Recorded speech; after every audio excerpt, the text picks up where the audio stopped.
Organic for climate की पूरी team की तरफ से आप सभी का इस वेबिनार में स्वागत करती हूँ। हमारे आज के स्पीकर डॉक्टर अजय कुमार बोहरा जी हैं। ऑर्गेनिक फार्मिंग के फील्ड में सर का नाम बहुत ही रिस्पेक्ट से लिया जाता है। GTF वर्ल्ड समिट 2019 और एशियाज एमर्जिंग ब्रांड में सर को 2 बार बेस्ट ऑर्गेनिक फार्मर और ट्रेनर का अवार्ड मिला गया है। सर अब तक 30,000 से ज़्यादा किसानों को ऑर्गेनिक फार्मिंग के लिए ट्रेन कर चुके हैं। बोहरा सर ने BCom, LLB, PGD FSC and organic farming में PhD की हुई है। ये हम सबके लिए एक इंस्पिरेशन है कि कैसे अपनी एजुकेशन को सोसाइटी के लिए यूटिलाइज किया जाए। सर ना सिर्फ फ्री ऑफ कॉस्ट किसानों को ट्रेन करते हैं, पर अपितु वो समय समय उनको फ्री ऑफ कॉस्ट माइक्रोबियल भी प्रोवाइड करते हैं। सोशल वर्क में भी सर का काफ़ी कंट्रीब्यूशन रहा हुआ है। अब मैं आप सबका ज़्यादा समय ना लेते हुए मैं बोहरा सर से कहूँगी कि वो वेबिनार शुरू करें। धन्यवाद। Bohra sir. Thank you Priya ma'am. सभी को मेरा नमस्कार और स्पेशली ऑर्गेनिक फॉर क्लाइमेट की टीम को आज इस वेबिनार का जो उन्होंने अरेंजमेंट किया है, इससे बहुत सारे लोगों को कनेक्टिविटी में आसानी रहेगी जो लोग ऑर्गेनिक फार्मिंग करना चाहते हैं। एक्चुअली मैं एक फार्मर हूँ, थोड़ा सा मैं बता देता हूँ। और हम फार्मिंग करते हैं हरियाणा में, भिवानी के बेस है हमारा, भिवानी में निमड़ी वाली गाँव है। और ऑर्गेनिक की फार्मिंग में हमने जो अचीवमेंट उसी रिगार्डिंग मुझे ऑनररी डॉक्टरेट मिला है, जो कि बहुत रेयर लोगों को मिलता है, इंडिया में सेलेक्टेड लोगों को ही मिला है। अब इसमें हमने 4 साल पहले शुरुआत की। एजुकेशन बैकग्राउंड तो बता दिया है मैम ने। तो हमने जब शुरुआत की तो हमारे सामने बहुत सारी समस्याएं आई और उन समस्याओं को देखते हुए हमने सारे रिसर्च किए, बहुत सारे ट्रेनिंग प्रोग्राम अटेंड किए, बहुत सारे सेमिनार्स को अटेंड किया, कृषि मेलों को अटेंड किया, फार्मर लोगों को विजिट किया और नॉलेज कलेक्शन करना स्टार्ट कर दिया। खुद के लिए तो 2009 से ही कर रहे हैं कि भाई कैसे ऑर्गेनिक फार्मिंग के एक प्लेटफॉर्म को बनाया जाए ताकि जो हमारे किसान साथी हैं उनको एक ऐसा आधार मिले जहां से वो प्रॉपर सारी नॉलेज ले पाए। तो इसमें बहुत सारे साथी हमारे साथ जुड़े, वो ऐसे ऐसे साथी जुड़े जो कई कई सालों से ऐसा प्लेटफॉर्म ऑलरेडी चला रहे थे, लेकिन कनेक्टिविटी की प्रॉब्लम के कारण लगा लो या धरातल पे काम करने के कारण वो लोग उसको प्रचार प्रसार ठीक से नहीं कर पाए। तो हमने इसका एक प्लेटफॉर्म तैयार किया हमारे फार्म पे, हमने ट्रेनिंग देना शुरू किया। जो जो समस्याएं हमारे सामने आई, हमने उन्हीं समस्याओं को फार्मर को बताया भी आप जब फार्मिंग करेंगे आपके सामने ये डिफिकल्टी आएंगी और इनका ऐसे ऐसे खाद तैयार करके, पेस्टिसाइड, फंगीसाइड, माइक्रो न्यूट्रिएंट तैयार करके आप अपनी फार्मिंग को कर सकते हैं। तो इसमें जैसे अब सबसे पहला सवाल आता है कि भाई हम ऑर्गेनिक फार्मिंग क्यों करें? क्योंकि बहुत से लोग आते हैं, सेमिनार अटेंड करते हैं और चले जाते हैं, उसके बाद वो उस चीज को ठंडे बस्ते में डाल देते हैं, सीरियसली नहीं रहते। अब इस चीज को कोविड-19 ने अच्छे से समझा दिया है कि अगर आप अच्छा खाएंगे, आपकी हेल्थ ठीक होगी, आपका इम्यून सिस्टम स्ट्रांग होगा, तभी आप बीमारियों से लड़ पाएंगे। अदरवाइज आपके लिए इश्यूज क्रिएट होने हैं और काफी क्रिटिकल इश्यूज क्रिएट होने हैं। तो इसमें बहुत सारे अभी पढ़े लिखे जो हमारे नौजवान हैं, साथी हैं, बिजनेसमैन हैं, वो भी इंटरेस्टेड हैं। फार्मर अकेला नहीं रहा है और इन सब लोगों का योगदान बढ़ता जा रहा है। अब ऑर्गेनिक फार्मिंग है क्या? यूनिवर्सिटीज ने और गवर्नमेंट ने एक ऐसा एटमोस्फियर क्रिएट कर रखा है कि भी अगर फार्मर करेगा उसको 3 साल लगेंगे ऑर्गेनिक कन्वर्ट होने में।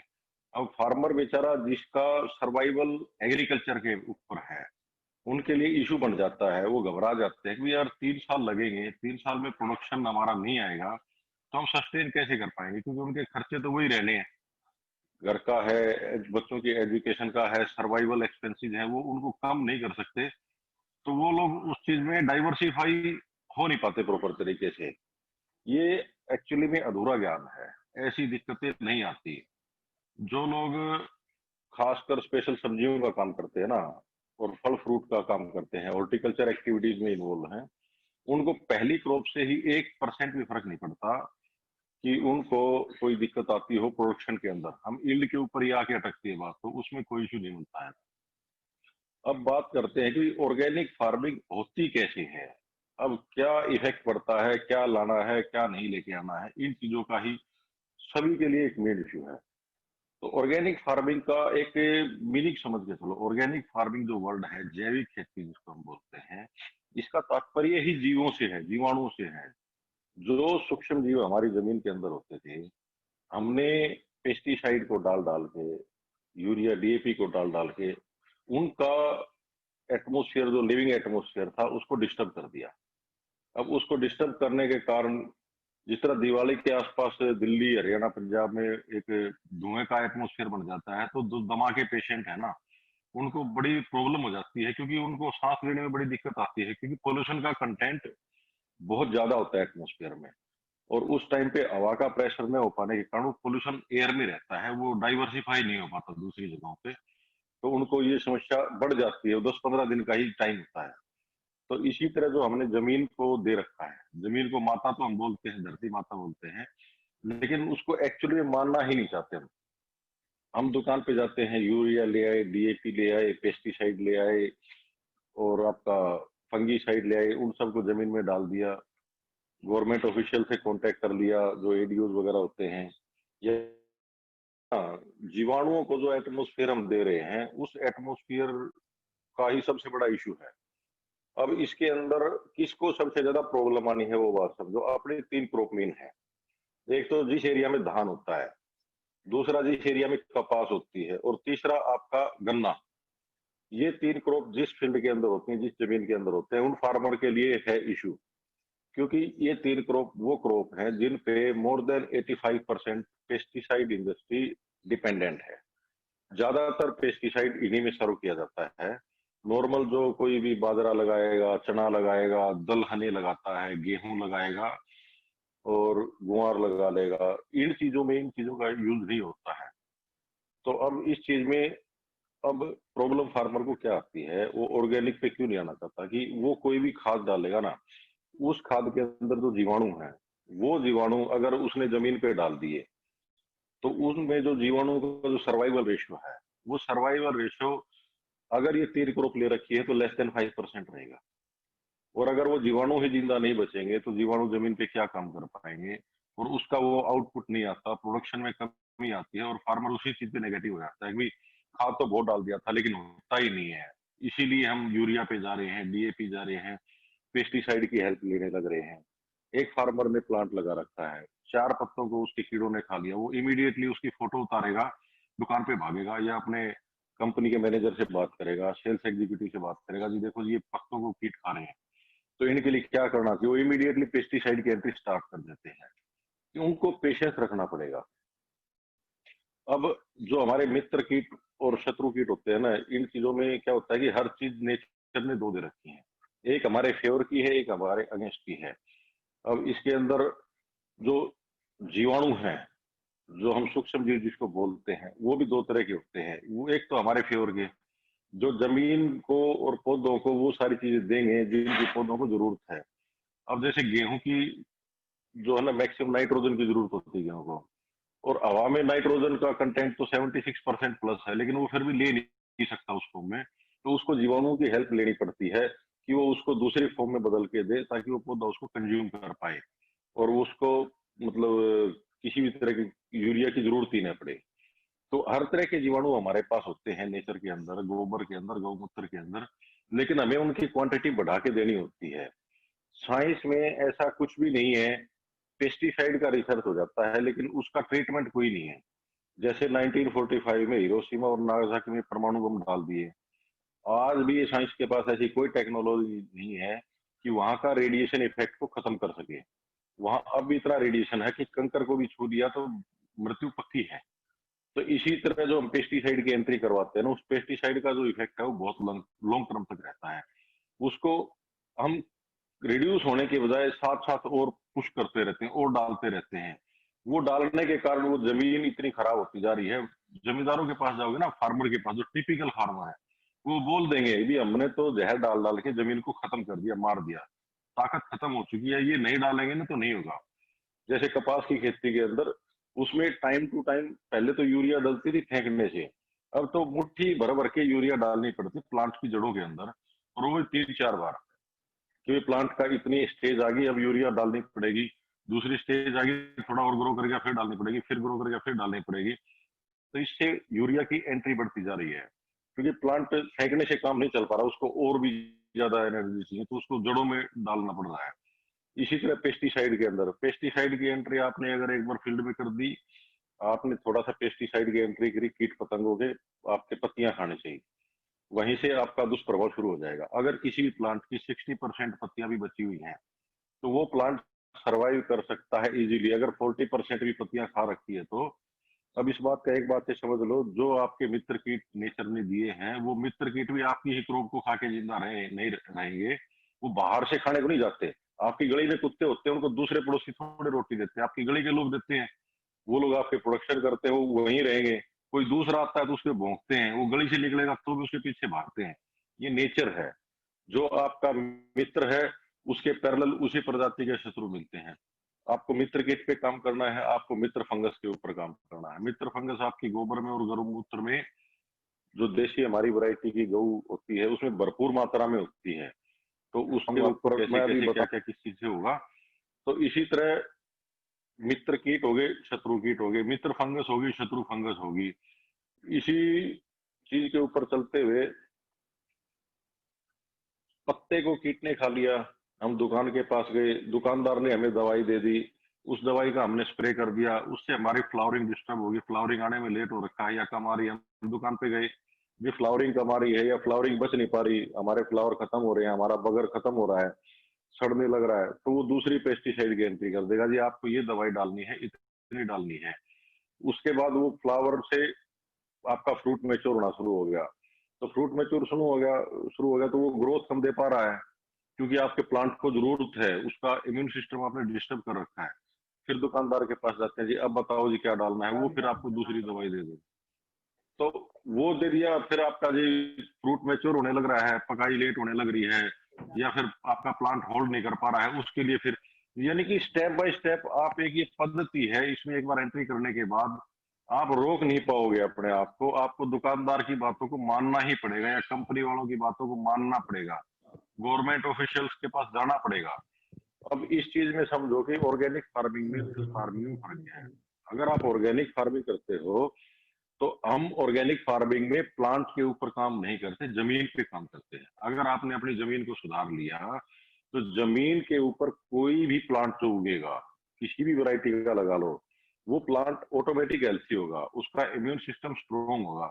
इसका कंपैरिजन सिर्फ इसी बात से कर लो, रोड साइड पे रहने वाले बच्चे, झुग्गी झोपड़ियों में रहने वाले बच्चे कम बीमार पड़ते हैं बचाए बगाए मतलब बजाय हमारे बच्चों के, जबकि उनके पास सर्दी में पहनने के कपड़े नहीं है, नंगे पैर चलते हैं, फिर भी उनको बीमारी नहीं लगती। हम सारी सावधानियां रखते हैं, फिर भी नहीं बचा पाते। तो इसमें अब करना क्या है, इस बात के ऊपर हम आते हैं। इसमें करने के लिए आपके पास कई सारे ऑप्शन हैं, और इसको कॉम्प्लिकेटेड बना दिया है। बहुत सारी पद्धतियां आ गई हैं। फार्मर कम्युनिटी बड़ी डिस्टर्ब है कि किसको तो फॉलो करें, किसकी बात पे यकीन करें और किसको मना करें कि भी ये सही है ये गलत है। ये डिसीजन एक्सपेरिमेंट वो अगर करेंगे ना, तो उनकी क्रोप का साइकिल खत्म हो जाएगा, उनकी क्रोप ही खत्म हो जाएगी। अब वो इतना कंप्रोमाइज भी नहीं कर सकते। तो इसमें क्या है, हमने उन सब को बहुत इजी फॉर्म में बना के फार्मर के आगे पेश किया है। इसीलिए हमारे पास अभी तक मोर देन 30,000 फार्मर हमारे फार्म पे आए हैं, ट्रेनिंग लिया है, और उन लोगों में से मोर देन 11,000 फार्मर तो रूटीन में हमारे टच में हैं, जो फोन करते रहते हैं बार बार, जिनके नंबर हमने सेव कर रखे हैं, जिनको हम एक तरह से मान लो कंसल्टेंसी देते हैं। हमारा सब फ्री होता है, कोई चार्ज नहीं हमारा फार्मर भाई के साथ। अब इसमें करना क्या है, इसके ऊपर अब शुरुआत करते हैं हम। आपको भूमि के ऊपर काम करने के लिए सबसे पहला ऑप्शन है, आपको तुलसी की खेती करके अगर उसको जमीन में मल्च कर दोगे आप, तो सबसे ज्यादा जो न्यूट्रिशन की हमारी लैंड को जरूरत है वो तुलसी से मिलती है। लेकिन कई पार्ट पे आने के बाद हम ये मानते हैं, हमारे फैमिली में फीमेल्स मानते हैं, माताएं बहनें, कि तुलसी को काटना नहीं है। हमारे कल्चर में है, हमारे ये मतलब मान्यताओं में है कि तुलसी को जमीन के अंदर नहीं काटना है। तो उसके बाद आपके पास दूसरा ऑप्शन आता है, सारी तरह की दलहनें लेके और उनको जमीन पे डाल दो। जब वो 45 दिन की, 40 दिन की या 50 दिन की हो जाए, तो उनको आप जमीन के अंदर मल्च कर दो अच्छे से। तो वो आपकी जमीन में सारी तरह की पूर्ति कर देंगे जितनी आपकी न्यूट्रिशन की जरूरत है। हमारे किसी भी प्लांटों को 17 टाइप ऑफ न्यूट्रिशन की जरूरत पड़ती है। अब वो वैरायटी के वाइज अलग अलग है, किसी को किसी चीज की कम जरूरत पड़ेगी, किसी चीज की ज्यादा जरूरत पड़ेगी। अब इसमें इसके बाद ऑप्शन आता है ढेंचा बोलते हैं हमारे एरिया में, एरिया वाइज अलग अलग इसके नाम दिए गए होंगे। तो हम उसकी सोइंग करवाते हैं। वो ढेंचा जब 45 दिन का हो जाता है तो उसको जमीन के अंदर मल्च करवा देते हैं। तो ये पहला स्टेप है। इस स्टेप के बाद आपको जमीन में जब से आप ये शुरू करोगे आपको एक कमिटमेंट अपने आप से करना पड़ेगा। किसी भी तरह की फर्टिलाइजर की, पेस्टिसाइड की, फंगीसाइड की कोई भी पैकिंग आपकी फील्ड पे नहीं आनी चाहिए। सब कुछ आपको खुद तैयार करना है। हम जो पद्धति बता रहे हैं वो पद्धति फ्री की पद्धति है। मतलब बहुत नॉमिनल खर्चे हैं मार्केट को अगर कंपेयर करेंगे तो। बस उस पर विश्वास करो, मेहनत करो, कोई भी दिक्कत आए हम बैठे हैं, हम आपको प्रॉपर कंसल्टेंसी देंगे। कोई उसमें किंतु परंतु नहीं होती। अगर फोन नहीं उठा पाते तो व्हाट्सएप पे कन्वे करें, मैसेज डाल के छोड़ दें, आपको 100% रिप्लाई आ जाएगा। अब उसके बाद का स्टेप क्या है? दूसरा स्टेप हमारे पास आता है कि उसमें हमें इनपुट देनी है फील्ड के अंदर। अगर हम बंद कर रहे हैं ना सारी चीजों को, तो बदले में जमीन को देना पड़ेगा। अब देना क्या है? हमारे एरिया में एकड़ बोलते हैं हम, एक किला जिसको बोलते हैं ना, लगभग 198 फीट बाई 220 फीट का आप मान के चलो, राउंड फिगर 200 बाई 220 फीट का ये 1 एकड़ का एरिया है, जिसके ऊपर मैं आपको फर्टिलाइजर की डाइट बताने जा रहा हूँ। उसमें 8 से 10 ट्रॉली गोबर की खाद। गोबर का कोई फर्क नहीं पड़ेगा आपका गाय का है या भैंस का है। बहुत सारे साथी कंफ्यूज हो जाते हैं जी, गाय का तो नहीं मिल पा रहा इतना सारा गोबर, भैंस का ले या नहीं ले। गाय और भैंस में ही लेना है। अगर आपके पास ऑप्शन हो मुर्गे की खाद मिल रही है, उसको फील्ड में एंट्री नहीं करनी है। अगर देसी मुर्गे की खाद कहीं मिल रही है तो थोड़ी बहुत ही मिल पाएगी, उसको डाल सकते हैं। फार्म में कोई भी अगर मुर्गा है उसकी खाद की एंट्री नहीं होने देनी, क्योंकि बहुत सारे फार्मर यूज करते हैं क्योंकि उससे एकदम से ग्रोथ आती है, कोई भी क्रॉप आप लगाते हैं तो। लेकिन उसमें समस्या ये है, जिस दिन से चूजे को लेके आते हैं और वो मुर्गा मार्केट में जाता है तब तक वो सनलाइट में नहीं आता, उसको इंडोर लाइट में रखा जाता है और वैक्सीनेशन पे चलता है। तो वो जो वैक्सीनेशन होती है वो टोटल उनके वेस्ट के अंदर आती है। और उसकी अगर आपने फील्ड में एंट्री कर दी तो आपने अपने फील्ड को हार्मली कंटामिनेटेड कर दिया बहुत हाई लेवल पे। तो उससे बचना है हमें। उसके बाद ऑप्शन मिलता है हमें भाई, बकरी की खाद मिलती है। बकरी की खाद कुछ पार्ट में डाल सकते हैं, प्रॉपर नहीं डालनी है। भी गोबर में मिला के आपने डाल दिया 5%, 10%, क्योंकि ये बहुत ज्यादा गर्म होती है। एक लेवल के आप 20 लेवल के बाद आप 20% पे आ सकते हैं, लेकिन उसको अच्छे से डिकम्पोज करके डालना है। अब जो गोबर की खाद आपने डालनी है, इसमें हम रिकमेंड करते हैं कि 2 बारिश का सीजन उस गोबर के ऊपर से निकला हुआ होना चाहिए। क्योंकि हम ढेर लगा के छोड़ देते हैं, किसान का गोबर निकलेगा, वो एक हमारे एरिया में रूढ़ी बोलते हैं, कुर्डी बोलते हैं, वो ढेर लगाता रहता है, स्टोर करता रहता है। उसके अंदर का जो टेम्परेचर होता है वो लगभग 75 से 80 डिग्री चला जाता है। और कोई भी जो बैक्टीरिया होता है उसका सर्वाइवल टेम्परेचर जो होता है वो 2 डिग्री से लेके और 38 डिग्री, 38 डिग्री तक वो सर्वाइव कर पाएगा, उसके बाद वो सर्वाइव नहीं कर पाएगा। तो अगर आपने ताजा गोबर डाल दिया तो उस गोबर के अंदर वो बैक्टीरिया नहीं है जिसकी आप वेट कर रहे हैं। उस गोबर के अंदर कच्चा गोबर जमीन में अगर गया तो आपको फंगस की समस्याएं बढ़ जाएंगी, आपको दीमक की समस्या बढ़ जाएगी, और फंगस की समस्या इतनी बढ़ जाएगी कि आपके लिए उसको कंट्रोल कर पाना बहुत मुश्किल हो जाएगा और आप हिम्मत हार जाएंगे। तो इस पे स्पेशल ध्यान रखना है कि गोबर की खाद 2 बारिश निकली हुई होनी चाहिए। अगर 2 बारिश नहीं मिलती तो कम से कम एक सीजन तो निकला हुआ होना ही चाहिए, उसी को खेत में डालें, अन्यथा उसको वेट करें। अब अगर आपके पास दोनों ही ऑप्शन नहीं है, गोबर की खाद आपको मिल ही नहीं पा रही है पुरानी, तो इसका तीसरा ऑप्शन आपके पास ये है कि आप गोबर का बेड बना लें। जहां से भी आपका ताजा गोबर मिले ना, या थोड़ा बहुत पुराना मिल गया, 2 महीने 4 महीने, जिस तरह कुछ एक साथी गौशाला से लेके आते हैं। गौशाला में क्या करते हैं, वो पुराने गोबर के ऊपर नया आता रहता, नया आता रहता, तो ढेर लगता रहता है, तो वो पता नहीं चल पाएगा कि ये कितना पुराना है। वो एड ऑन होता रहता है day by day, day by day. तो उसका बेड बनाए। बेड कैसे बनाना है? बेड की हाइट 2 फुट से ऊपर नहीं जाने देनी। लंबाई चौड़ाई से कोई फर्क नहीं पड़ता, कितना ही लंबा कितना ही चौड़ा बना लो। अब उस बेड के ऊपर क्या करना है, national centre of organic farming Ghaziabad में है, अभी तो बंद हो चुका है। डॉक्टर कृष्ण चंद्रा जी ने वेस्ट डिकम्पोजर का कल्चर तैयार किया था। 20 रुपए की बोतल आती थी, उसका कल्चर दही के जामुन की तरह काम करता है। एक बार आपने अगर ले लिया तो उसके बाद दोबारा शायद कभी लेना ही नहीं पड़ेगा। हम तो पिछले 4 साल से यूज कर रहे हैं, हमें दोबारा लेने की जरूरत नहीं पड़ी है। उसको तैयार करने की विधि में साथ साथ बता देता हूँ। 200 लीटर का ड्रम लेना है प्लास्टिक वाला, उसके अंदर पानी भर देना है, उस कल्चर को डाल देना, हम आपको अवेलेबल करवाएंगे या आपके फार्मर साथी के पास मिल जाए। और 2 किलो गुड़ डालना है। गुड़ हम क्यों डालते हैं? गुड़ डालते हैं जो जीवाणु उस बोतल के अंदर है, उस कल्चर के अंदर है जो आपको मिला है, उन जीवाणुओं का अपने को डेवलपमेंट करना है पूरे ड्रम में, क्योंकि अपने को उनकी बहुत ज्यादा क्वांटिटी में जरूरत पड़नी है। तो उनको ड्रम में डाल के 2 किलो गुड़ डाल दिया, 200 लीटर पानी और वो कल्चर डाल दिया। उसको सुबह शाम अच्छे से 5-5 मिनट हिलाना है। वो आपका गर्मी में 4 मदर कल 7 से 8 दिन में तैयार हो जाएगा। अब ये एक बार आपने ड्रम तैयार कर दिया ना, इसमें ध्यान ये रखना है कि कोई भी बर्तन आप डाल लें, वो गंदा नहीं होना चाहिए। उसका डब्बा बेशक उसी ड्रम के अंदर रहने दें, लेकिन यूं नहीं है कि वो किसी भी चीज का डला हुआ था, कुछ भी लगा हुआ था, उस ड्रम में डाल दिया, वो आपका मदर कल्चर इन्फेक्टेड हो जाएगा। और जो उसके अंदर लकड़ी आपको रखनी है, वो धो धा के अच्छे तरीके से वो प्रॉपर ड्रम में ही रखें और उसको सूती कपड़े से ढक के रस्सी से बांध दें ताकि हवा भी उसको लगती रहे। अब उस कल्चर को आपको उस बेड पे कैसे डालना है? उस बेड के ऊपर जो आपने 2 फुट की हाइट पे बनाया है, उसमें जगह जगह कोई भी बांस या लकड़ी लेके आप 2-2 3-3 फीट पे सुराख कर दें, जमीन पे नीचे तक मार के हिला दें उसको, थोड़ा वो होल बन जाएंगे उसके अंदर। उन होल में आप बाल्टी के साथ डाल दें और सारे बेड को भी गीला रखें। सर्दी में तो आपको 4-5 दिन में डाल सकते हैं, और गर्मी के अंदर तो आपको डेली डालना पड़ेगा, क्योंकि आपका टेम्परेचर बहुत हाई रहेगा। तो वो वेपोराइजेशन की जो पद्धति है ना, वो वेपोराइज होता रहेगा पानी, तो वो उसमें मॉइस्चर मेंटेन रखना है। और किसी भी आप घास फूस से उसको ढक के रख सकते हैं तो और भी बढ़िया है। वो आपका 1.5 से 2 महीने में गोबर तैयार हो जाएगा। तो वो आपके लिए खुद का एक फर्टिलाइजर यूनिट खुद की लग गई, जिससे आप अपने फील्ड की पूर्ति कर सकते हैं। अब उसको आप फील्ड में डालेंगे। अब उसके बाद क्या है कि आपको लिक्विड मैन्योर पे आना पड़ेगा। ये आपका सॉलिड फॉर्म का काम था, ये कंप्लीट हो चुका है।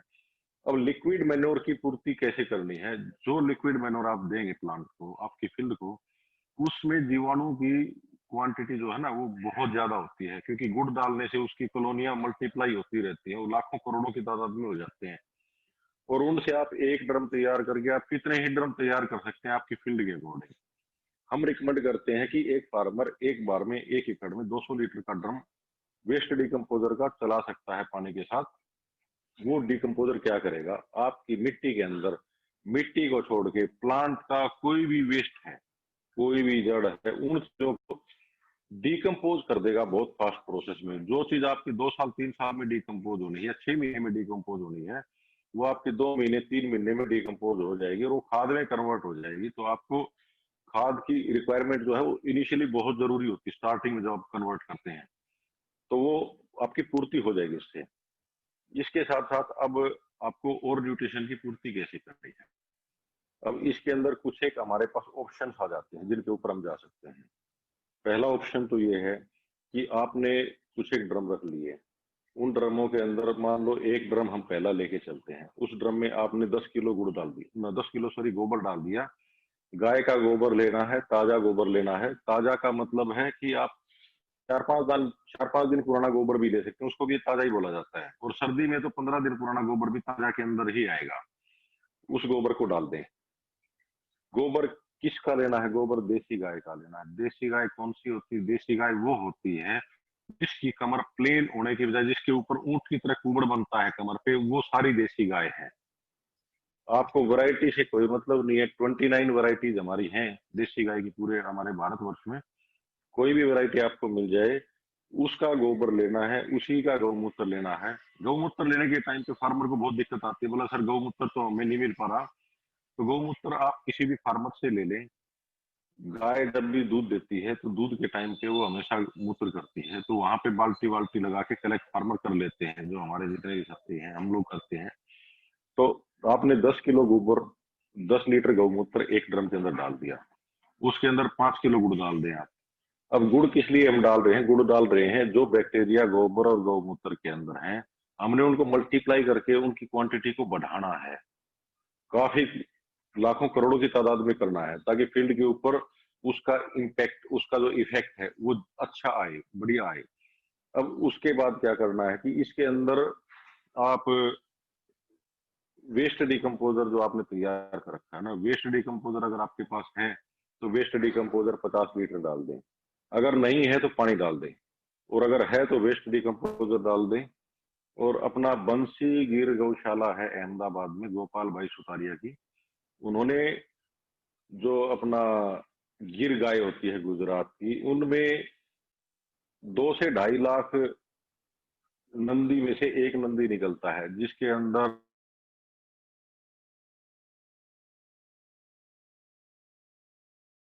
एक्सपेरिमेंट किए हैं, 450 से भी ज्यादा गोवंश के गौमूत्र को टेस्ट किया है और यूएसए तक टेस्टिंग करवाई है। उनमें वो एक नंदी मिला है जिसके गौमूत्र में वो सारे 63 टाइप ऑफ बैक्टीरिया मिले हैं। वो उनके हिसाब से तो उसको यूज करने के बाद फार्मर को और किसी चीज पे डिपेंड होने की जरूरत नहीं पड़ती। हम प्रैक्टिकली गए भी हैं, हमने अनुभव भी किया, उनकी फील्ड भी देखी है, उसका रिजल्ट काफी अच्छा है। तो उसको भी हम प्रयोग करते हैं, फार्मर साथियों को सलाह देते हैं कि भाई आप ऑर्गेनिक फार्मिंग कर रहे हो तो फ्री में जो जो चीजें आपको मिल रही है ना, और इजीली जिनको तैयार कर सकते हो, करना चाहिए, यूज भी करना चाहिए। वो भी उसी तरह वेस्ट डिकम्पोजर की तरह काम करेगा। 200 लीटर के ड्रम में वो कल्चर ले आए, पानी डाला 200 लीटर, 2 किलो गुड़ डाल दिया, कल्चर डाल दिया, उसमें 2 लीटर गाय के दूध से बनी हुई लस्सी, छाछ, वो भी डालनी पड़ती है, वो डाल दिया डिकम्पोजर की तरह, वो भी 7-8 दिन में आपका सर्दी में तैयार हो जाएगा।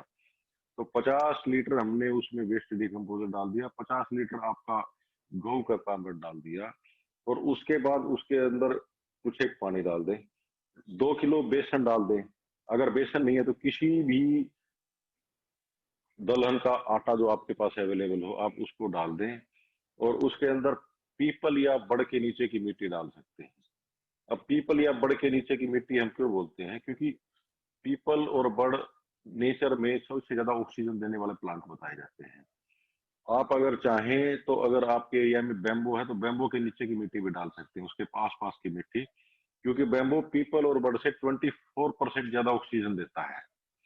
तो उस मिट्टी को भी उसमें ऐड कर दें। अगर वो चीज आपको नहीं मिल पा रही है तो आपके एरिया में कोई भी तालाब है, तालाब के अंदर की नीचे की मिट्टी निकाल दें, थोड़ी सी कांप बोलते हैं उसको, चिकनी मिट्टी होती है, 2 किलो उसको डाल दें। तो उसको आपको अच्छे से हिलाना है, वो आपका 2 से 3 दिन के अंदर तैयार हो जाता है। और वो 1 एकड़ में 200 लीटर उसको अपनी जमीन में चला दें। तो अपने को जिन जीवाणुओं की जरूरत है अपनी फील्ड के अंदर, उन जीवाणुओं की पूर्ति आप उससे कर सकते हैं।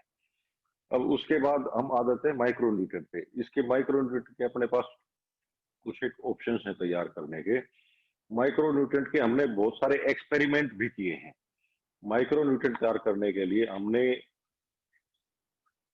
एक बार तो, जिस तरह मान लो 10 किलो आपने नीम की निबोली ले ली, नीम की निबोली आपका माइक्रो न्यूट्रिएंट में भी काम करेगा और पेस्टिसाइड में भी, इसमें दोनों तरह के गुण होते हैं। तो नीम की निबोली को लेके उसको अच्छे से कूट के उसकी चटनी बना के 10 किलो आपने निबोली डाल दी, उसमें आपने 2 किलो दलहन का आटा भी डाल दिया, आपने उसमें 2 किलो गुड़ भी डाल दिया, आपने उसके अंदर 50 लीटर वेस्ट डिकम्पोजर भी डाल दिया, आपने उसके अंदर 50 लीटर आपका ये गौकर्पामृत भी डाल दिया, आपने उसके अंदर 250 ग्राम, हम पाइया बोलते हैं इसको हमारे क्षेत्र में। तो बहुत सारे मेरे वीडियोस पे कमेंट आते हैं, सर पाइया क्या होता है? ये लैंग्वेज प्रॉब्लम एक्चुअली में आ जाती है क्योंकि हम रीजनल लैंग्वेज को यूज करते हैं।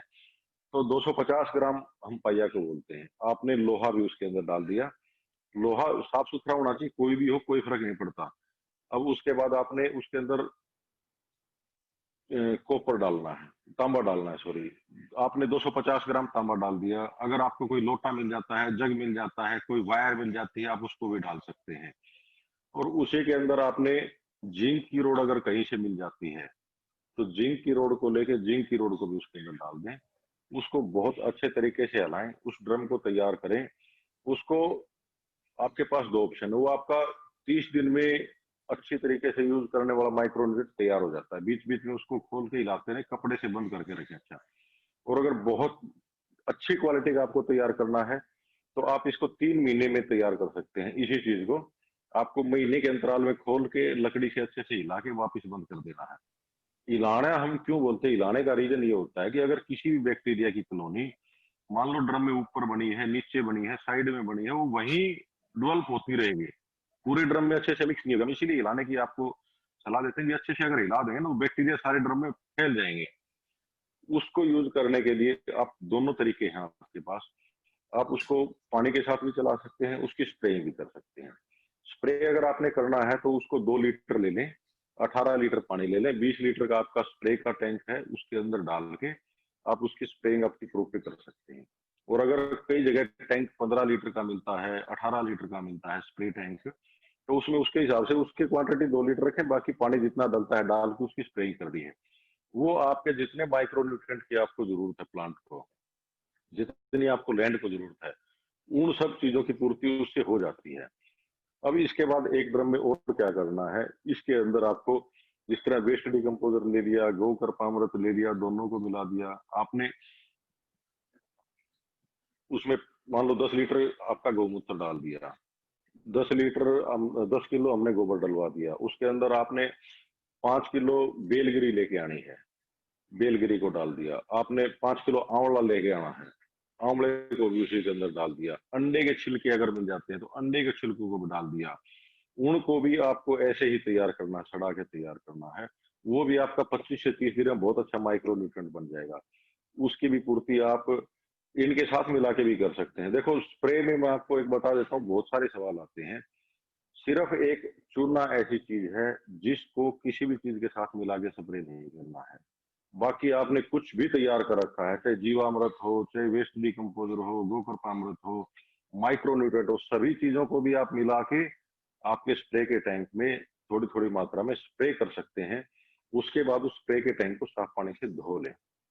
अब इसके बाद आ जाती है आपको, कई किसान साथियों के पास बायोगैस प्लांट मिल जाते हैं या उनके आसपास के एरिया में मिल जाते हैं, किसी गौशाला में मिल जाते हैं, तो उसका भी बड़ा अच्छा रिजल्ट मिलता है। अब उसका प्रैक्टिकली हमने रिसेंटली एक एक्सपेरिमेंट बहुत अच्छा हमारा रहा है, पिछले 1.5 साल से 2 साल से हम वो एक्सपेरिमेंट कर रहे थे। हमारे 2 फार्मर थे, एक फार्म उन दोनों का अमरूद का बाग है और एक ही गाड़ी में उन दोनों के प्लांट आए थे, एक ही नर्सरी से। एक फार्मर के जो पौधे हैं जो अपने तरीके से कर रहे थे, उनका हाइट 1.25 साल में लगभग 4 से 4.5 फीट गई। और जो फार्मर हमारे साथ कनेक्टेड थे, उनकी जो प्लांट की हाइट है वो लगभग 8 से 9 फुट, यानी कि नॉर्मली आपको 1.25 साल का पौधा 4 साढ़े 4 फीट का ही मिलता है, एवरेज ग्रोथ यही है, और वो 8 से 9 फुट गए। उस ग्रोथ का रीजन मैं आपको समझाता हूँ क्या मिला। उनके घर पे बायोगैस प्लांट था, घर पे देसी गौ थी। उस बायोगैस प्लांट की जो स्लरी है, उस स्लरी को हम लोग खेत में लेके आए। अब उनके हमने 5-7 ड्रम रखवा दी स्लरी के ही सारे के सारे।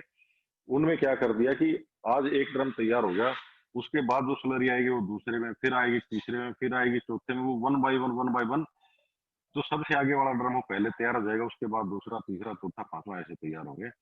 उसमें हमने किया आपका 50 लीटर तो पहले डीकम्पोजर डाल दिया, 50 लीटर उसमें आपका गोकर्पामृत डाल दिया, 100 लीटर हमने उसके अंदर स्लरी डाल दी। 100 लीटर से थोड़ा बहुत कम हो रहेगा, मान लो 2, 4, 5 किलो। 5 लीटर हमने उसी के अंदर गाय के दूध से बनी हुई लस्सी को डाल दिया और उसको हमने एक हफ्ता बहुत अच्छे तरीके से सुबह शाम हिलाया। और हिलाने के बाद बाल्टी के अंदर उसको डाल के डब्बे के साथ प्लांटों को दिया हमने। अब इसको आप 10 दिन से 15 दिन के अंतराल में प्लांट को दे सकते हैं। तो उसकी जो खाद बनी, यकीन मानना साथियों, वो इतनी जबरदस्त खाद बनी। उन अगर प्लांट की हम ग्रोथ देखते हैं तो जो लोग आते हैं ना, यकीन नहीं कर पाते एक्चुअली में। डिपार्टमेंट के लोग भी आते हैं, यूनिवर्सिटी के साइंटिस्ट भी आते हैं, यकीन नहीं होता, बोला जी ये आपका 1.25 साल का प्लांट नहीं है, तो झूठ बोल रहे हो आप, यकीन नहीं होता। फिर हम उनको वीडियो दिखाते हैं, ये देखो प्लांटेशन के वीडियो है, ये उसके बाद के वीडियो है, स्टेप बाय स्टेप उनके वीडियो बनाए थे। तो उस चीज में उसका और बहुत ही चमत्कारिक रिजल्ट है। अगर आपके पास कोई भी बायोगैस प्लांट है, उसकी जो स्लरी है दोस्तों रामबाण है, आंख बंद करके उस स्लरी मंगवा लो, उसको अपने फील्ड पे डालो, आपके बहुत सारे एफर्ट कम हो जाएंगे। ये जो आपका सेक्शन है फर्टिलाइजर का, ये बेसिक्स हैं। अब जिस तरह गोकर्पामृत को हम रिकमेंड करते हैं, तो गोकर्पामृत को हम रिकमेंड करते हैं कि जो आप मान लो कोई भी क्रॉप में 3 बार पानी देना है, 4 बार देना है। सब्जी है तो मान लो आपको दूसरे तीसरे दिन पानी देना है, गर्मी में डेली देना है, सर्दी में आपको हफ्ते 10 दिन बाद देना है।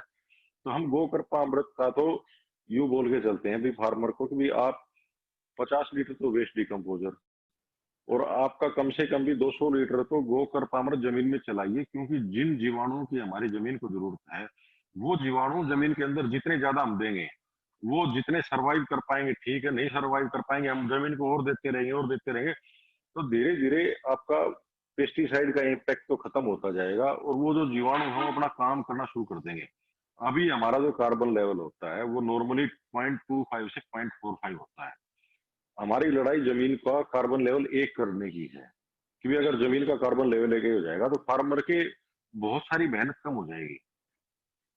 तो अब इसके फर्टिलाइजर सेक्शन के बाद अगर हम बात करते हैं, आपका पेस्टिसाइड सेक्शन आ जाता है। ये आपको पेस्टिसाइड कैसे तैयार करना है, पेस्टिसाइड के ऊपर भी हमने इन सारी चीजों पे हमने सारे वीडियो बना बना के यूट्यूब पे अपलोड कर रखे हैं। मैं आपको बाद में बता दूंगा लिंक के बारे में, वहां से आपको इजीली सारी की सारी हमारी ट्रेनिंग मिल जाएगी घर बैठे। तो अब इसमें पेस्टिसाइड तैयार करने के लिए बकरी और गाय सामान्य अवस्था में जिन पौधों को नहीं खाती उन सारे पौधों को मिला के आप पेस्टिसाइड तैयार कर सकते हैं।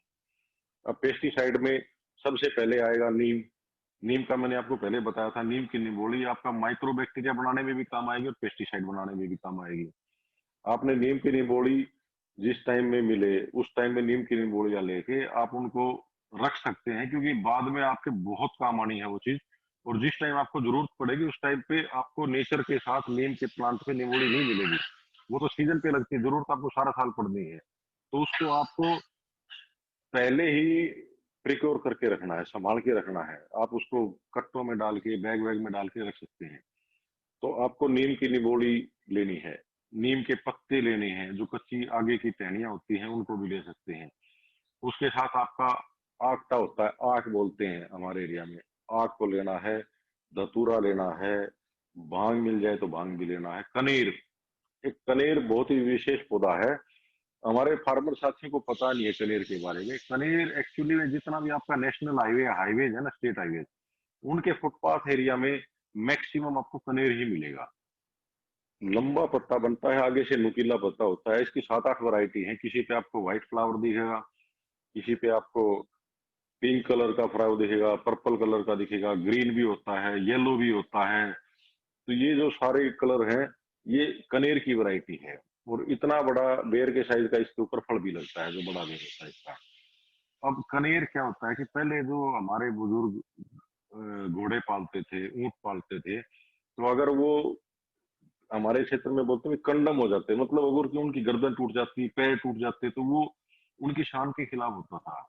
वो दुखी होते थे, वो बेचारे काम नहीं कर पाते थे ना। तो उनको मारने के लिए बुलेट्स का, गोलियों का यूज करने के बजाय कनेर के पौधे का यूज करते थे। 2 किलो पत्तियां कनेर की लेके उनको अच्छे से कूट के, हमारे क्षेत्र में नाड़ देना बोलते हैं, एक लकड़ी की होती थी पहले, तो अब तो प्लास्टिक की आती है, उसके अंदर डाल के और 2 लीटर पानी डाल के अच्छे से मिक्स करके उसको पिला दिया करते, और 2 घंटे मर जाया करता। तो कनेर बहुत ही विषैला पौधा होता है और ये हमारे लिए बहुत ही पेस्टिसाइड बनाने में शानदार काम करता है। आपने कनेर को ले लिया, इसके साथ साथ आपको इसमें लहसुन भी डाल सकते हो। इसके साथ तेज प्याज जो आता है, तीखा प्याज, जिसको काटने से आंखों में जलन होती है, सलाद वाला प्याज नहीं लेना है, मीठे प्याज का कोई असर नहीं आएगा, वो तीखा प्याज भी आप ले सकते हैं। उसके साथ तीखी हरी मिर्ची जो बहुत ज्यादा तेज होती है उसको भी ले सकते हैं। आपको लहसुन और हरी मिर्ची तो सब्जी मंडी के अंदर भी मिल जाएगी, क्योंकि कई बार फार्मर लोगों की बिकती नहीं है या दुकानदारों की नहीं बिकती, तो उसको फेंकते हैं। हमारी मंडियों में हम खूब देखते हैं, तो आप वहां से भी उसको ले सकते हैं या फिर बाय भी कर सकते हैं, खरीद भी सकते हैं। तो ये सब चीजें लेके पत्तियां और टहनियां लगभग बराबर ले लें। एक धतूरा भी मैंने आपको बताया नहीं, धतूरा भी हमारे यहाँ पौधा होता है, विशैला पौधा होता है ये। तो उन सारे पौधों की पत्तियां ले लें। अब ये डालना कितना है, ये इशू आता है, फार्मर समझ नहीं पाता। जिसको बनाए तो मतलब पत्तियां तो ले, अब कितनी कितनी डालें। आपने मान लो 200 लीटर का ड्रम ले लिया, उसके अंदर आपने तैयार करना है, आपका प्लास्टिक का ड्रम है, आप सड़ा के तैयार करते हैं, तो आपको बराबर बराबर पत्तियां उनकी डालनी है, जितनी भी क्वांटिटी, जितनी तरह की पत्तियां आपको मिल पाए। आपको 75% तक ही भरना है उसको, पूरा ऊपर भरने की जरूरत नहीं है आपको। अब उसमें आपने प्याज कितना डालना है, प्याज आप 2 से 3 किलो डाल सकते हैं। लहसुन कितना डालना है, लहसुन भी 2 से 3 किलो डाल सकते हैं। मिर्ची कितनी डालनी है, मिर्ची आप 3 से 4 किलो डाल सकते हैं। और आपको इसमें अदरक भी डाल सकते हैं, आपकी सल्फर की पूर्ति अदरक कर देगी। 500 ग्राम अदरक भी आप उसके अंदर अच्छी तरह से पीस के चटनी बना के उसके अंदर डाल सकते हैं। अब इसको आपको 45 डेज तक सड़ने देना है। अब इसके अंदर अगर आपके पास वेस्ट डिकम्पोजर है या गौ कृपामृत है तो बढ़िया है, क्योंकि वो डिकम्पोजिशन की प्रक्रिया को थोड़ा फास्ट कर देगा। अगर नहीं है तो इसमें पानी भर दें। 45 डेज तक इसको आप सड़ने दें। 45 डेज के बाद इसको आप अपने खेत में प्रयोग कर सकते हैं। अब प्रयोग कितना करना है? प्रयोग करने के लिए आपको अपने फील्ड का खुद डॉक्टर बनना पड़ेगा। अब रीजन ये है कि आपने कोई क्रॉप लगा रखी है, वो आपका प्लांट कितना बड़ा है, और आपने जो ये पेस्टिसाइड तैयार किया है, इस पेस्टिसाइड में कौन सी पत्तियां आपको मिल पाई हैं, उन चीजों के कॉम्बिनेशन के अकॉर्डिंग आपको अपनी मात्रा सेट करनी पड़ेगी। वो मात्रा आप 250 ml से लेके 2 लीटर तक सेट कर सकते हैं। 2 लीटर से ज्यादा आप नहीं डालना है, क्योंकि बहुत हैवी डोज हो जाएगी। और इसमें अगर आपको इस पेस्टिसाइड की जरूरत जल्दी है, भी आपका क्रॉप में मान लो 4 दिन 5 दिन आप बाद आपको जरूरत पड़ रही है, 45 डेज आप वेट ही नहीं कर सकते, तो इसके लिए आप इसको बॉयल कर सकते हैं, उबाल सकते हैं। उबालने के लिए आप कोई भी लोहे का बर्तन ले सकते हैं, कोई भी आपको कढ़ाई मिल गई, कोई भी आपको लोहे का ड्रम मिल गया। लेकिन जिस चीज में आप इसको बॉयल करेंगे, उस ड्रम में खाने पीने की कोई भी चीज आपको नहीं रखनी है।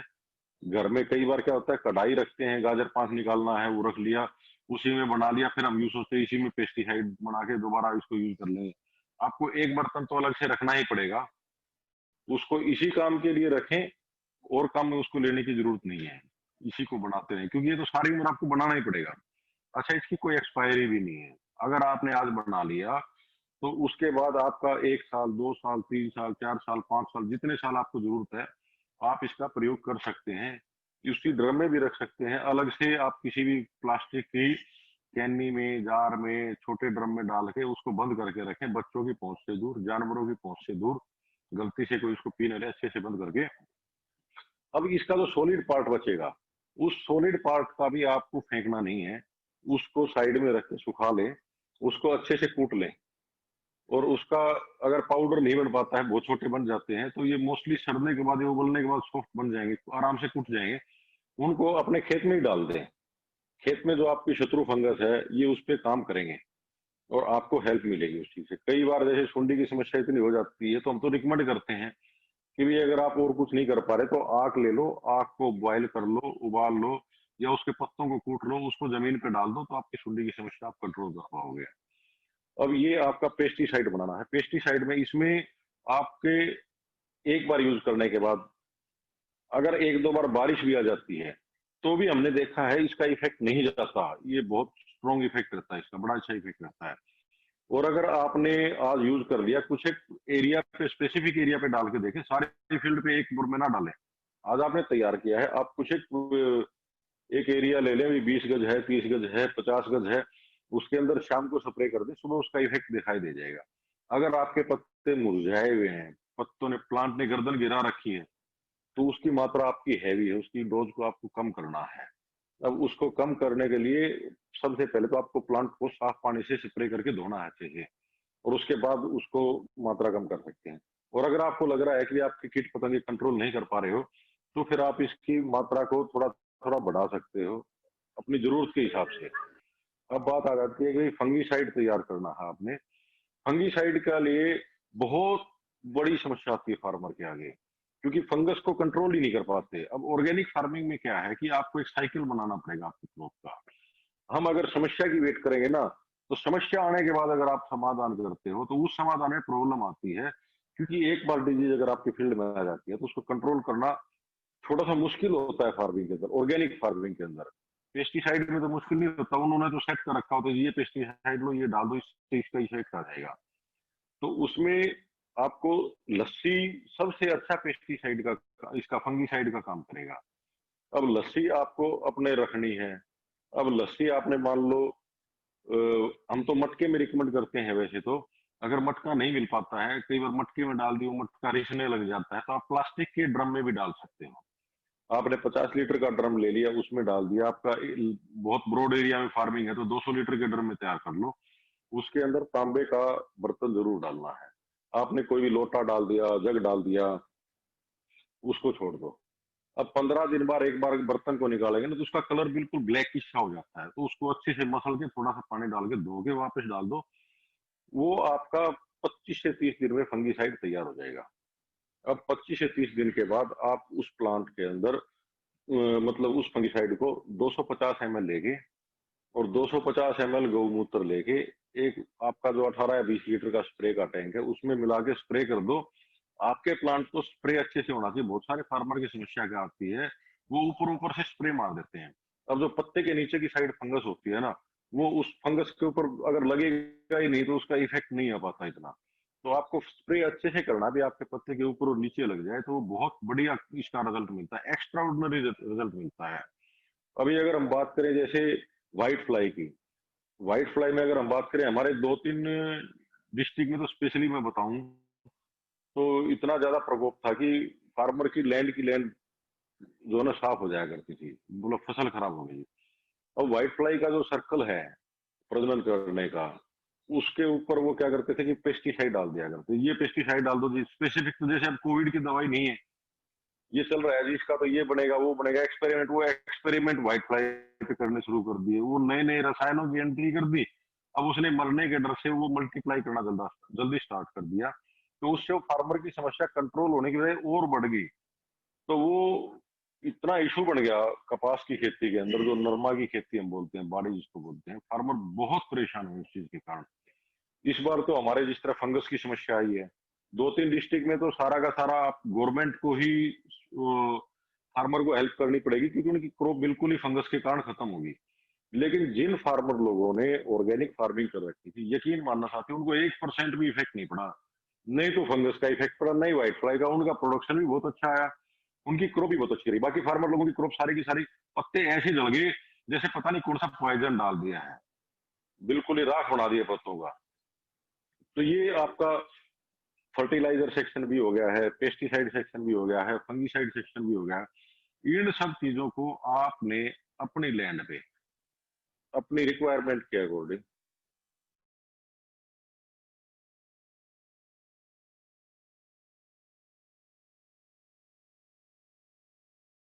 ना हो। हम आप ही की तरह किसान हैं। अब मैं किसी यूनिवर्सिटी का प्रोफेसर नहीं हूँ, मैं बिल्कुल क्लियर कर देता हूँ, मैं एक नॉर्मल फार्मर हूँ, आप ही की तरह हूँ। काम करके इस मुकाम पे हम आए हैं कि इतना अच्छा हमें सम्मान मिल रहा है। लेकिन आज भी हमारे फार्म पे प्रॉपर ट्रेनिंग चलती है। किसान साथी पूरे भारतवर्ष से और विदेशों से आते रहते हैं, और हम उनको, हमारी पूरी एनर्जी किसानों को अवेयर करने पे ही लगी रहती है। 1% भी इस चीज में कोई भी संकोच नहीं होता।